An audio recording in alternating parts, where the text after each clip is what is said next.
IPL 2025కి ముందు star wicket keeper Rishabh పంత్ను ఢిల్లీ క్యాపిటల్స్ రీటైన్ చేసుకోని విషయం తెలిసిందే.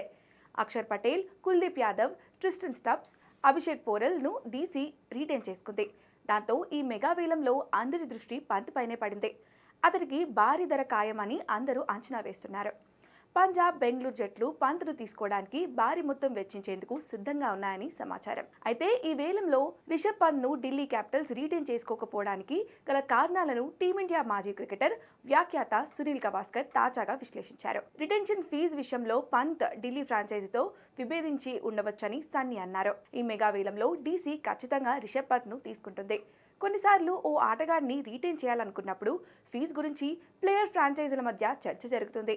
రీటైన్ అయిన కొంతమందికి ఫ్రాంచైజీలు మొదటి రిటెన్షన్ కంటే ఎక్కువ డబ్బు చెల్లిస్తారు అని గవాస్కర్ చెప్పుకొచ్చాడు.